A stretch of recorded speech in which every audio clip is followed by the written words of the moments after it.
Hello everyone, welcome back to my channel. I'm your friend Arman. So today in this video we're gonna discuss about the elements of crime. Okay, but before I begin, if you are new to my channel, then please subscribe it and do find the playlist. I have created the various playlists on the Assam Judicial Services. If you want to prepare for Assam Judicial Services, then I have created a playlist where you can find all the information about the Assam Judicial Services.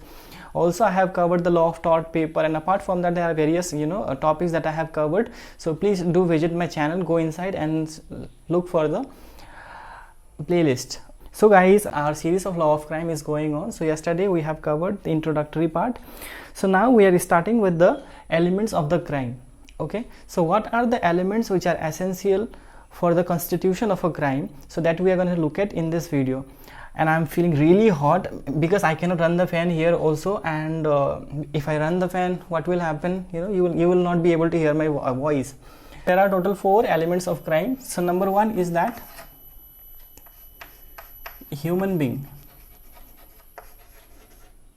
Number 1 is the human being, and number 2 is the mens rea, and number 3 is the actus reus,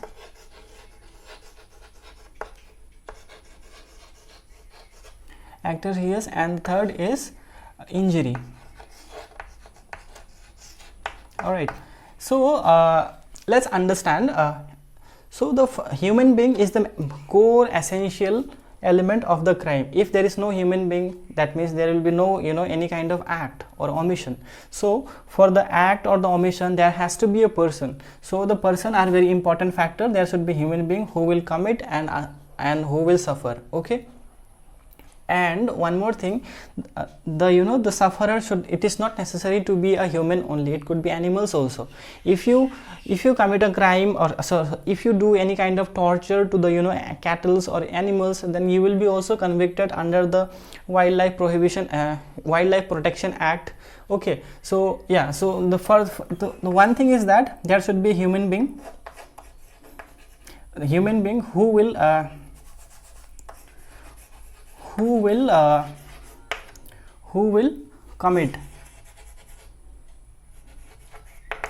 commit or omit. Okay, so and there should be another human being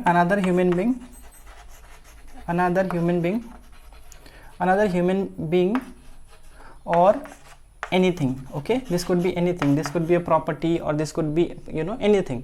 So but there has to be one human being in present who will commit or omit.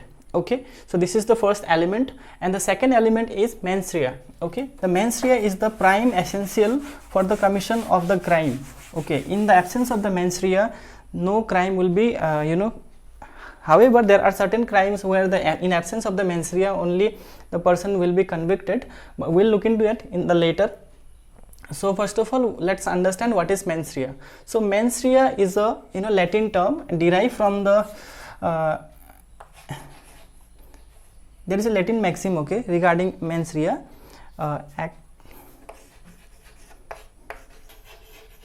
So this is the maxim, okay, Latin maxim, actus non facit renum nisi mens et rea. So from this maxim the term mens rea has came. Okay, so the mens rea, which means the guilty mind. Okay, it means the guilty mind or criminal intent. Okay, so the term mens rea is not defined in the IPC. Okay, nowhere in the IPC it is defined, but however IPC has used the various terms like voluntarily, intentionally, many more. Okay, so this is the term from which the mens rea has came, and the meaning of this maxim is an act itself is no crime. An act itself is no crime unless it is coupled with the criminal intent. So which means the criminal intent is the mens rea. So if there is no criminal intent or there is no any guilty mind, then you cannot say that he has committed the crime and he should be punished. He will be acquitted. He might be acquitted also in certain crime, in many cases. However, there are certain cases where the mens rea is not essential, like bigamy. Yesterday we have talked about it little bit. Bigamy, 494, section 494 bigamy, many more. Okay, many more are there which I have already covered in yesterday video, so do watch that. So mens rea is the prime essential, which means the guilty mind. In absence of the guilty mind, the criminal may be acquitted. Okay, sorry, accused may be acquitted. We cannot say a person a criminal before the conviction. Okay, before the judgment of the court, we cannot say. We will say accused. Okay, so the mens rea means the criminal intent, where and it is the necessary element, and it is derived from the term actus non facet renum nisi mens sit rea. Yeah, so let's take the example of the mens rea. Is for example, A intentionally, okay, so in the case of the mens rea, A intentionally murdered B by poisoning. So in this case, A will be punished. He can be punished either under 302, section 302. He might be punished with life imprisonment, or he might be he might be sentenced to death. So he might be sentenced to death. Okay, but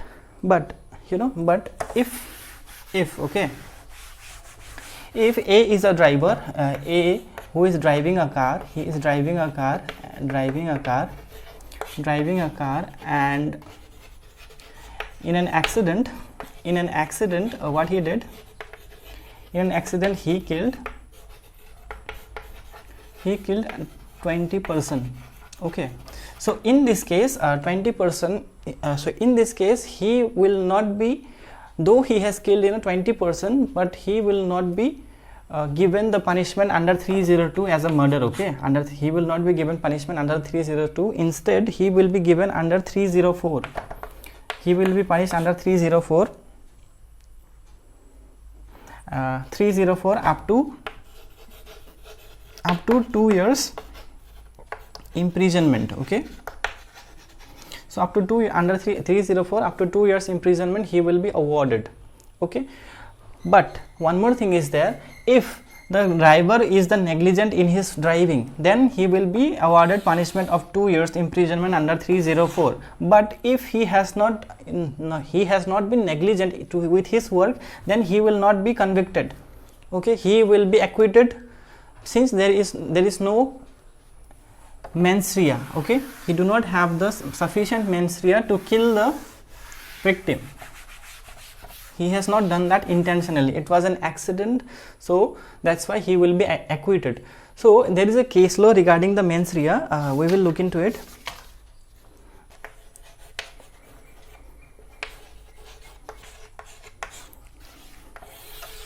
To him, he contended that he has applied for the license. He has applied for the license to store the good. Okay, he has applied for the license to store the good, and for that he has also paid the amount for the license, and he was purchasing the good from the market, and he is storing in his go down.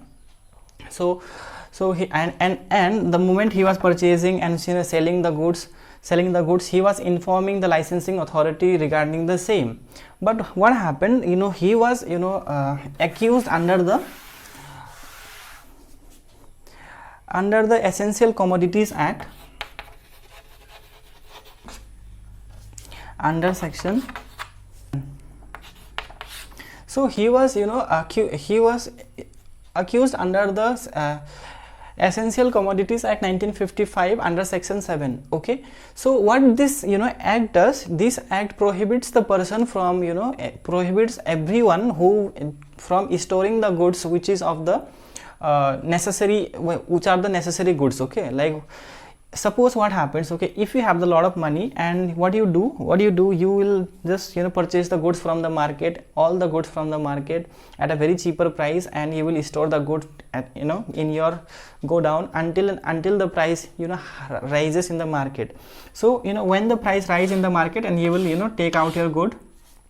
Okay, so see, when there is a a supply, the supply, when there is a supply is increasing in the market, he will purchase the good at a low price. Okay, and what will happen, and after the supply will be over and there will be demand in the market, so in the demand, at the time of the demand, he will, what will do, he will supply the good, he will become the supplier then at a higher price. So this is this is prohibited. Okay, this is under the Essential Commodities Act, this is prohibited. You cannot keep the goods which are of the essential goods, you cannot keep it, okay, or you cannot store at a large quantity which will hamper the common citizen of the India.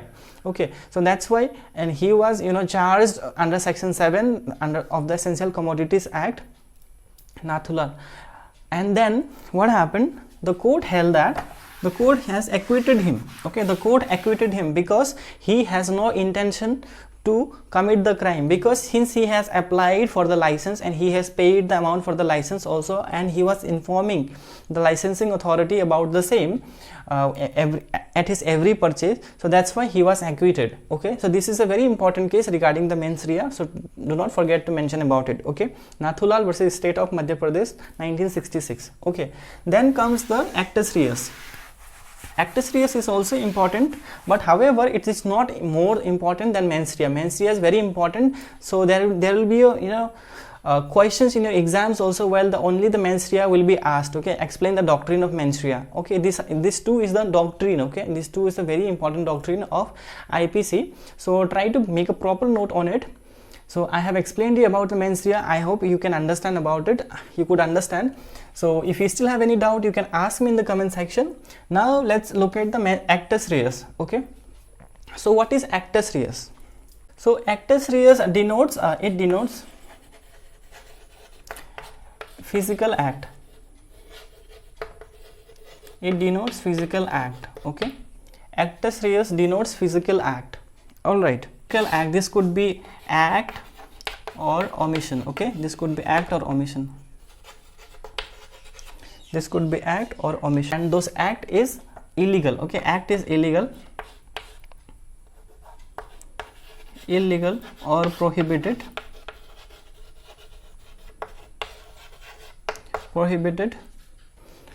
So the actus reus means the physical act. Mens rea is a criminal intent and you have committed the crime. First of all, what will happen there? First of all, you will form in your mind that I will do that. Okay, so that is the intention. Okay, you have created in the mind that I will kill him, or I will commit a theft, I will commit steal his property, whatever the things criminal intent I have, that is a mens rea.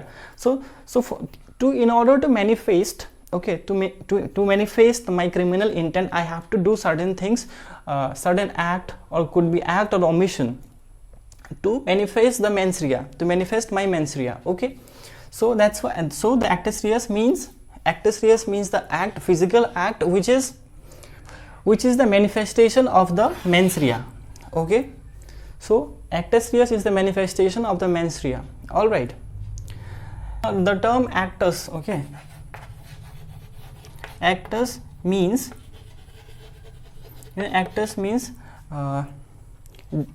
deed, physical act, omission. Then comes reus, which means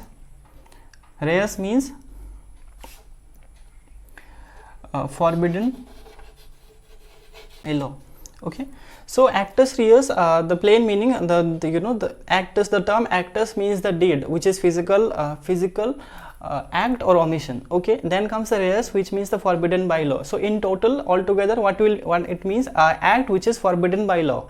Okay, so the actus reus means the act which is forbidden by law. Okay, so yeah, so there is a case law on this topic, Om Prakash versus State of Punjab. Om Prakash, he confined his wife in a room and he did not provide any food to his wife in order to kill her. So somehow she escaped from the room and she filed a suit, a fire against her husband, and the Om Prakash was convicted because he has omitted to give food to the wife. So he was convicted for the attempt to commit murder. Okay, so this was the case. Okay, so then in the last element, that is injury. Okay, injury. So what is injury? Injury, there has to be injury. Okay, suppose human has the firstly he formed the intention and he did the act, and that act must result in the injury. Okay, injury to the particular person or anything, society at large, or to anybody, be it goods or property or animals or anything. So first of all, human being, mens rea, the human being will form the intention, guilty intention, and the guilty intention manifested, he commits the act, then it will result to the injury. So injury is also an essential element. If there is no injury, there is no crime. Okay, generally there is no crime, but however in IPC many cases the attempt is also punishable, like we have seen in the Om Prakash versus State of Punjab case, where his actus reus also punished, though wife was not killed, the attempt is also punished. So that's why injury is also essential. So injury is also essential. Okay, so section 44 of IPC, section 40 provides the definition for the injury: the bodily, mentally, reputation or property, any kind of injury committed against these things. Okay, so that will be injury. Okay, A, what he did, A, he digged a trench. Okay, say trench, in front of his house, however there is a one thing under the injury, that is the injury, the injury must be the proximate cause. Okay, if there is no proximity, then there will be no crime. Okay, for example, house. Okay, he dug the trench in front of his house to cause the public nuisance. He dig the trench in his house, in front of his, at the road in front of his house. Okay, so what happened, there is a motorcyclist B, and he did not see the the trench. Okay, he did not see the trench because there was nothing given, or because the trench was uncovered, so he did not notice and fell into the trench, and he was suffered the injury.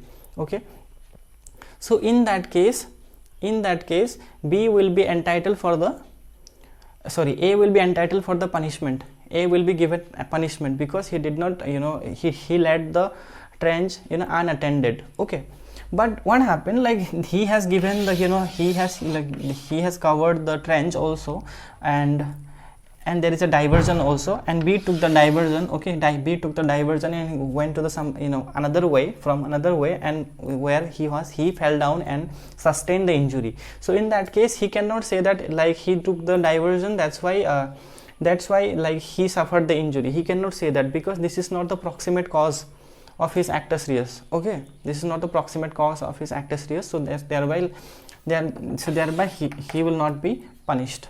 Okay, so this is the case, like, so the main this is the important elements of the crime: human being, mens rea, actus rea, injury. Okay, so human being, there is the one person which must be necessary, and the victim it is not necessary to be a human being only, this could be a property, animal or anything. And mens rea, criminal intent or guilty mind, and the actus reus, which is a act forbidden by law, and which is the manifestation of the mens rea, and the manifestation must result to the injury. Okay, so this is the entire thing of elements of crime. So now we will see there are certain cases where the guilty mind, or say in the absence of this or this, any one of this also, but the person will be held responsible. Okay, so there are certain exceptions to this rule, that is 94. Section 494. Here he cannot say that I had no intention to he cannot say that I have a bona fide intention to help the women, damsel and distress women, or anything like that. He cannot say that. Okay, so this is one case. And so attempt to commit murder. Okay, section 511, attempt to commit crime.